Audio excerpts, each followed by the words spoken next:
भागलपुर के पुलिस जिला नवगछिया के जगतपुर गांव में केंद्रीय राज्य मंत्री नित्यानंद राय के बहन के परिवार के बीच जमीन विवाद को लेकर हुई गोलीबारी में एक की मौत और 2 घायल होने से सनसनी फैल गई। इस खूनी संघर्ष में मंत्री के भांजे विश्वजीत की मौत हो गई, जबकि बड़ा भाई जयजीत गंभीर रूप से घायल है और पटना में उसका इलाज चल रहा है। वहीं मंत्री की बहन को भी हाथ में गोली लगी है।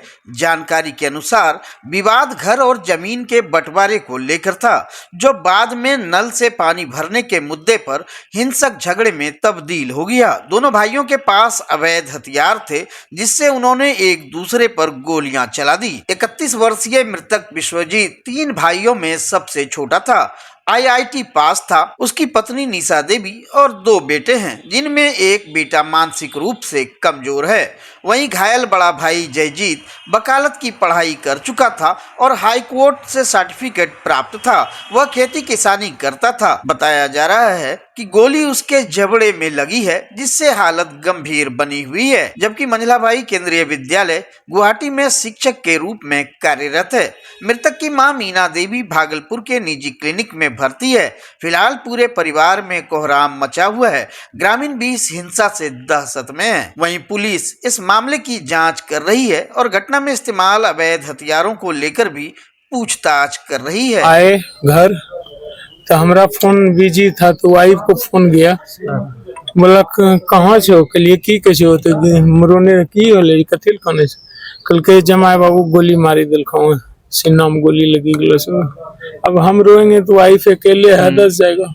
हम बोले जल्दी कपड़ा पहनो, चलो कहाँ है, बोला कोई मायागंज में है, तो मायागंज हम चले गए।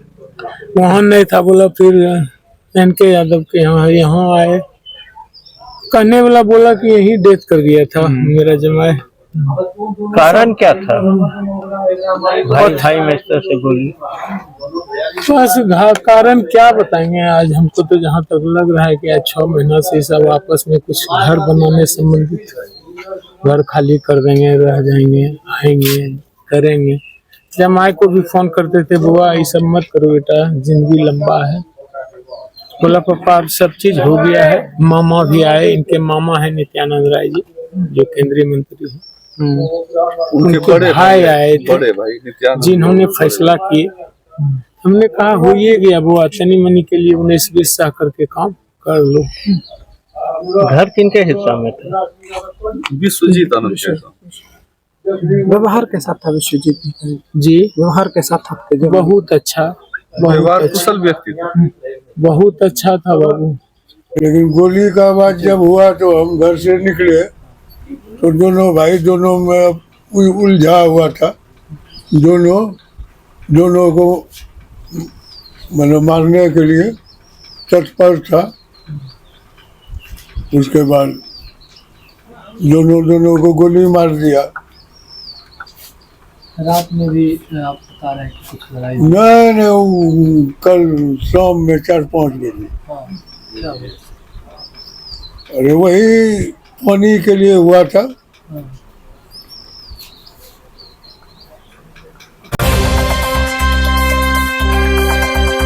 केंद्रीय गृह राज्य मंत्री नित्यानंद राय अपने भांजे की हत्या और घायल परिजनों से मिलने नवगछिया के जगतपुर गांव पहुंचे, जहां उन्होंने भागलपुर सर्किट हाउस में रात बिताई और सुबह दिल्ली जाने के लिए सड़क मार्ग से देवघर रवाना हुए। जब मीडिया ने मंत्री नित्यानंद राय से यह पूछा कि उनके परिजनों के पास अवैध हथियार कैसे आए, तो उन्होंने इस पर कोई जवाब नहीं दिया और चुपचाप निकल गए। गौरतलब है कि इस विवाद में मंत्री के एक भांजे की मौत हो गई, जबकि दूसरा घायल है। साथ ही उसकी बहन को भी गोली लगी है। ऐसे में परिजनों के घर अवैध हथियारों की मौजूदगी और गोलीबारी की घटना बड़े सवाल खड़े कर रही है। भागलपुर के तिलका मांझी भागलपुर विश्वविद्यालय में राष्ट्रीय सेवा योजना और नेहरू युवा केंद्र के संयुक्त तत्वाधान में आयोजित विकसित भारत युवा संसद का जिला स्तरीय समापन समारोह संपन्न हुआ। इस कार्यक्रम में कटिहार, बांका और भागलपुर से आए 100 से अधिक प्रतिभागियों ने अपने विचारों को बेबाकी से प्रस्तुत किया। प्रतिभागियों ने एक राष्ट्र एक चुनाव विषय पर अपने विचार रखे, जिसके आधार पर निर्णायक मंडल ने 10 सर्वश्रेष्ठ वक्ताओं का चयन किया। इन प्रतिभागियों को 2 अप्रैल को बिहार विधानसभा में संविधान के 75वें वर्ष विषय पर अपने विचार रखने का अवसर मिलेगा। वहीं कार्यक्रम के समापन के अवसर पर पूर्व कुलपति प्रोफेसर A.K. राय ने सभी विजेताओं प्रतिभागियों को प्रमाण पत्र प्रदान कर उसका उत्साहवर्धन किया। इसके अलावा राष्ट्रीय सेवा योजना द्वारा मीडिया कर्मियों को भी सम्मानित किया गया, जिन्होंने कार्यक्रम के प्रचार प्रसार में सहयोग दिया। चयनित प्रतिभागी अब बिहार विधानसभा में अपने विचार रखने का गौरव प्राप्त करेंगे, जो उनके राजनीतिक और सामाजिक विकास में महत्वपूर्ण भूमिका निभाएगा। युवा मामले खेल मंत्रालय भारत सरकार के अधीन यह कार्यक्रम हो रहा है और भागलपुर जिला का यह सौभाग्य है कि भागलपुर को कटिहार और बांका दोनों का प्रतिनिधित्व करने का अवसर प्राप्त हुआ और भागलपुर जिला में ही TMBU को चयनित किया गया इस कार्यक्रम के आयोजन के लिए। ये विश्वविद्यालय के लिए गर्व की बात है और माननीय कुलपति महोदय के आदेश से यह कार्यक्रम उनके द्वारा दिए गए आदेश के आलोक में हुए समझौता ज्ञापन के द्वारा हो रहा है। आज दूसरा दिन है युवा संसद का, एक राष्ट्र एक चुनाव। इस विषय पे लगभग 136 प्रतिभागियों ने दोनों दिनों में अपने विचार रखे और आज उनमें से 10 छात्र छात्रा जो भी हों उनका चयन होना है, जो कि राज्य विधानसभा में जाकर संविधान के 75 वर्ष इस विषय पे अपनी बात रखेंगे और यदि वहाँ से भी वो चयनित होते हैं तो भारत का जो नया संसद है वहाँ पे उन्हें जाने और बोलने का अवसर प्राप्त होगा। तो एक सुनहरा उनके लिए अवसर है और हम सब बहुत प्रशंसा करें, हम छात्र छात्राओं को बहुत खुश हैं उनके प्रदर्शन से। आज प्रोफेसर A.K. राय सर मुख्य अतिथि, उनके द्वारा प्रमाण पत्र और विजेताओं को पुरस्कृत किया जा रहा है। Bhagalpur fair price dealer association के तत्वाधान में स्थानीय धर्मशाला में एक अहम बैठक आयोजित की गई, जिसमें जिले के सभी प्रखंडों के अध्यक्ष और विक्रेता उपस्थित हुए। बैठक का उद्देश्य विक्रेताओं की समस्याओं पर चर्चा और उनके समाधान के लिए सरकार पर दबाव बनाना था। एसोसिएशन के जिला अध्यक्ष रंजन यादव ने कहा कि बिहार सरकार जन वितरण प्रणाली विक्रेताओं से किए गए वादों को पूरा नहीं कर रही है। जिला अध्यक्ष ने जन वितरण प्रणाली के दुकानदारों को 30,000 रुपये मासिक मानदेय या 300 रुपये प्रति क्विंटल कमीशन देने, साप्ताहिक अवकाश की व्यवस्था करने और अनाज की सही मापतौल सुनिश्चित करने की मांग की है। बैठक में सैकड़ों फेयर प्राइस डीलर मौजूद थे, जिन्होंने सरकार के खिलाफ आर पार की लड़ाई का संकल्प लिया। देखिए, Bhagalpur fair price dealer association के आज तत्वाधान में आज दल्लू बाबू के धर्मशाला में भागलपुर जिला के सभी प्रखंडों के सम्मानित अध्यक्ष और सक्रिय विक्रेताओं के में बैठक आज हम लोग रखे हैं। बैठक का मुख्य उद्देश्य है कि जन विक्रेताओं के साथ बिहार सरकार वादा खिलाफी कर रही है। बिहार सरकार जो हमारी मांगों पर ध्यान नहीं दे रही है। हमारा जो मुख्य मांग है कि 30,000 रुपया हमें मानदेय दिया जाए या 300 रुपया कमीशन हमको दिया जाए, साप्ताहिक छुट्टी दिया जाए और हमको नाप तोल कर अनाज दिया जाए। इन सब मुद्दों को लेकर बिहार सरकार ने हमें 1 माह का समय लिया था। 31 तारीख को समय पूरा हो रहा है। भागलपुर कोर्ट ने शराब के 2 अलग अलग मामलों में 2 आरोपियों को 5 साल की सजा और 1-1 लाख रुपए जुर्माने की सजा सुनाई। वहीं जुर्माना नहीं देने पर 3 महीने की अतिरिक्त सजा भुगतनी होगी। पहला मामला पीरपैंती थाना कांड संख्या 218/19 का है, जहां आरोपी को 5 साल की कारावास और 1 लाख रुपए का जुर्माना लगाया गया है। वहीं दूसरा मामला सनौला थाना से जुड़ा हुआ है, जहां बुढ़िया मोड़ पर वाहन चेकिंग के दौरान एक ब्लू रंग के मालवाहक टेम्पो से पुलिस ने शराब बरामद की थी। सरकारी वकील भोला कुमार मंडल ने कहा कि अदालत ने शराब तस्करी के मामलों में सख्त रुख अपनाते हुए दोषियों को कड़ी सजा दी है, जिससे भविष्य में इस तरह की घटनाओं पर रोक लगाई जा सके। सनहौला थाना कांड संख्या 114-23 भुड़िया चौक के पास पुलिस गश्ती कर रही थी, वाहन चेकिंग कर रही थी। वाहन चेकिंग के दौरान एक उधर से मालवाहक टेम्पू आई, जिसपे शराब के रूप में अंग्रेजी और देसी दोनों लदा हुआ था। उसमें आज सजा सुनाई गई। उसमें 2 अभियुक्त को सजा हुई, एक प्रदीप कुमार और दूसरा कारगिल कुमार। उक्त बाद में 5 साल की सजा, 1 लाख रुपया की जुर्माना, नहीं देने पे 3 महीना की अतिरिक्त सजा सुनाई गई। भागलपुर जिले के सबौर थाना क्षेत्र के सरदो गांव में कपड़ा दुकान खोलने को लेकर दो परिवारों के बीच जमकर मारपीट हुई। घटना के बाद पीड़ित परिवार ने वरीय पुलिस अधीक्षक से न्याय की गुहार लगाई है। जानकारी के मुताबिक शंकर मंडल ने 15 अगस्त को गांव में ही कपड़े की दुकान खोली, जबकि उसी स्थान पर पिछले 4 सालों से संजय झा का कपड़ा व्यवसाय चल रहा था। इसको लेकर दोनों के बीच पहले भी कई बार विवाद हुआ था। संजय झा का कहना था कि नई दुकान खुलने से उनके ग्राहक कम हो जाएंगे।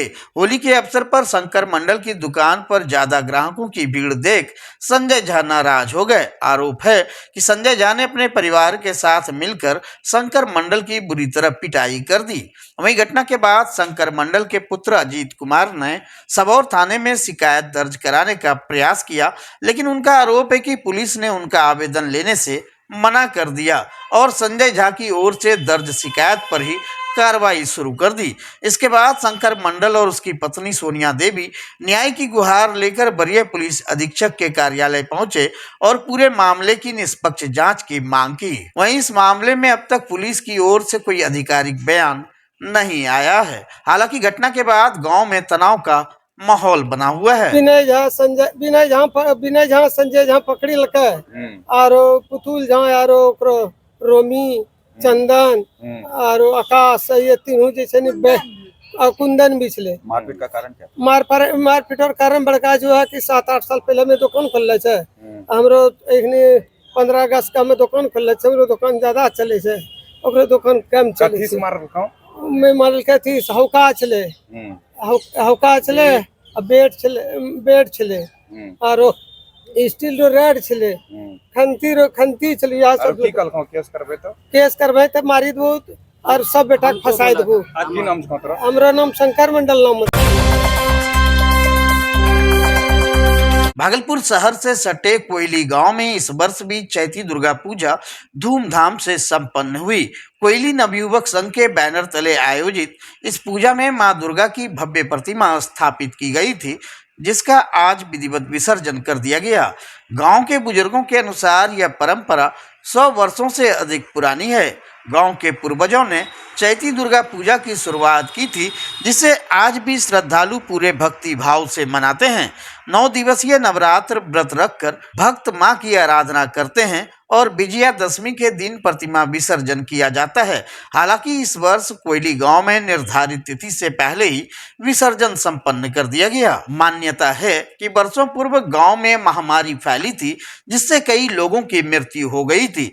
तब एक संत बाबा मोहनदास गांव पहुंचे और उन्होंने यहां वैष्णव पूजा करने का सुझाव दिया।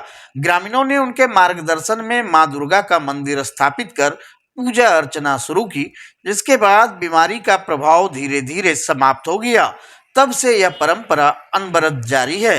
कोयली गांव स्थित मां दुर्गा का मंदिर अपनी विशिष्टता के लिए प्रसिद्ध है। यहाँ किसी भी पशु की बलि नहीं दी जाती, जिससे इसकी ख्याति भागलपुर समेत आसपास के इलाकों में लगातार बढ़ती जा रही है। हजारों श्रद्धालु यहाँ नवरात्रि में माता के दर्शन के लिए आते हैं और व्रत रखते हैं।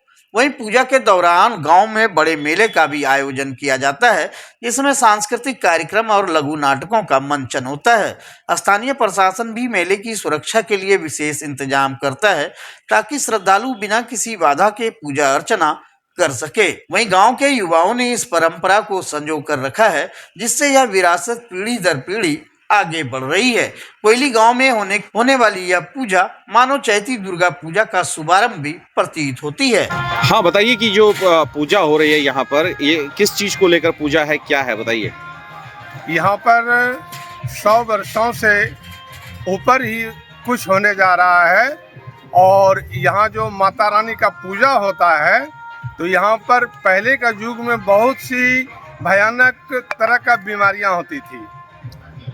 वो बीमारी का निवारण करने के लिए यहाँ पर एक बाबा मोहनदास आए, जो कि उन्होंने पूरी तरीक़ा से अपना सलाह अपना गुरु से भी मशवरा लिया और उन्होंने ये सलाह दिया कि यहाँ माता वैष्णो का पूजा करो और इस डेट में अगर यदि पूजा करते हैं तो इस गांव के चारों तरफ जितने भी गांव ग्राम हैं, इनमें अगर यदि जुटे हुए रहेंगे तो उनका भलाई ही भलाई होगा।